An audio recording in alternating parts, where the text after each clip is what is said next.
ഇതിന്റെ റിപ്പോർട്ടാണ് കണ്ടത്. കടൽച്ചോടിൽ മത്സ്യങ്ങൾ ഉൾവലിയുന്നു. ട്രോളിംഗ് നിരോധനത്തിനും മാസങ്ങൾക്ക് മുൻപേ മത്സ്യത്തൊഴിലാളികൾ വറുതിയുടെ പിടിയിലായി. ബോട്ടുകൾക്കും വള്ളങ്ങൾക്കും മാത്രമല്ല, തീരക്കടലിൽ വലയിട്ട് മത്സ്യബന്ധനം നടത്തുന്ന തൊഴിലാളികൾക്കും ഇത് ക്ഷാമകാലമാണ്. തീരക്കടലിലെ ചൂട് കാരണം മീനുകൾ കൂട്ടത്തോടെ ഉൾവലിയുകയാണെന്ന് മത്സ്യത്തൊഴിലാളികൾ പറയുന്നു. കൊളോൻ, ആവോലി തുടങ്ങിയ വില കൂടിയ മീനുകളും മറ്റ് ചെറുമീനുകളും ധാരാളമായി കിട്ടിയിരുന്ന സ്ഥാനത്ത് ഇപ്പോൾ അധ്വാനത്തിനുള്ള കൂലി പോലും കിട്ടാത്ത സാഹചര്യമാണ്. മാസങ്ങളായി ഇതാണ് കടലിന്റെ സ്ഥിതി. ഇപ്പം വെള്ളം ചൂടായതുകൊണ്ട് കിട്ടുന്നില്ല.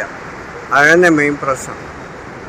വെള്ളം നല്ല തണുപ്പ് ഇതെല്ലാം ഉണ്ടെങ്കിൽ മീൻ കിട്ടും. രാത്രി 3 മണിക്കാണ് എണീച്ചത്. വളരെ കഷ്ടം തന്നെ. ചായ പൈസ വരെ കിട്ടൂല. ഒരു വണ്ടിന്റെ ചെലവ്, പിന്നെ 10-50 ആള് പണിയെടുക്കുന്നത് എല്ലാം പിന്നോട്ടന്നെ. ഇതേവരെ 10-100 വീട് ജോലി ചെയ്ത് ജീവിക്കുന്നവരാണ്.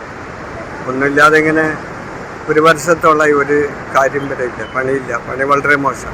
വേലിയിറക്ക സമയത്ത് കടൽ കൂടുതലായി ഉൾവലിഞ്ഞു പോകുന്നതായും തീരവാസികൾ പറയുന്നു. തീരക്കടലിലെ ചെളി ഉൾപ്പെടെ ഉൾവലിഞ്ഞു പോകുന്നതും മത്സ്യസമ്പത്തിനെ ബാധിക്കുന്നുണ്ട്. മുൻ വർഷങ്ങളിലും ഈ പ്രതിഭാസം ഉണ്ടായിരുന്നതായി നാട്ടുകാർ പറയുന്നു. ഇന്ധനച്ചെലവ് പോലും ലഭിക്കാതായതോടെ മടക്കര ഹാർബറിൽ നിന്നുള്ള ബോട്ടുകളും സ്ഥിരമായി കടലിൽ പോകാതെയായി. ന്യൂസ് 18 വലിയ പറമ്പ. തൊടുപുഴ